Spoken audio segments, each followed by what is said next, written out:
Original గా బర్తరీగా వచ్చిన ఇల్లున్నోని కానీ మాత్రం వానికి సేఫ్ చేయండి, వాళ్ళకు సేఫ్ చేయండి. ఇప్పుడు గాంధీనగర్ ఏమైనా ఎక్కడో జాగాలు ఉన్నాయి, ప్రభుత్వ జాగాలు మస్తు ఉన్నాయి. ఇప్పుడు ఇందిరా మిల్లు ఇస్తారు బయట. ఇప్పుడు వాళ్ళకు కూడా ఎవరైతే ఉండరో వాళ్ళకు కూడా మంచి ఇల్లు కట్టేయండి. అమాయకులు ఉండరు, కష్టపడతారు ఉండరు, వాళ్ళకి తెలిసో తెలియక కొన్నోళ్ళు ఉండరు, వాళ్ళకు మాత్రం న్యాయం చేయాలి, వాళ్ళకి ఇల్లు కట్టదు. నేను స్పష్టంగా మూసి పరివాహక ప్రాంతంలో ఉన్న పేదలకు ఒక మాట ఇవ్వదలుచుకున్నా. మిమ్మల్ని ఎవరిని నిర్వాసితులను చెయ్యము, మిమ్మల్ని అనాథలను చెయ్యము. తప్పకుండా మిమ్మల్ని ఆదుకునే విధంగా మీకు ప్రత్యామ్నాయం ఏర్పాట్లు చేసే బాధ్యత రాష్ట్ర ప్రభుత్వం తీసుకుంటుంది.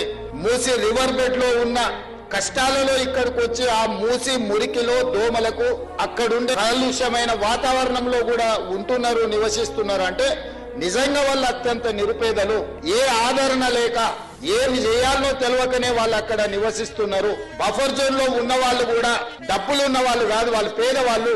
అందుకే మూసి రివర్ బెడ్ లో ఉన్న వాళ్ళకి కానీ బఫర్ జోన్ లో ఉన్న వాళ్ళకి కానీ తప్పకుండా రాష్ట్ర ప్రభుత్వం ప్రత్యామ్నాయం చూపిస్తుంది. పేదలకు నిల్వ నీడనివ్వడానికి ఒక నిర్ణయం తీసుకున్న కాకా వెంకటస్వామి గారి జయంతి సందర్భంగా నేను చెప్పదలుచుకున్నా.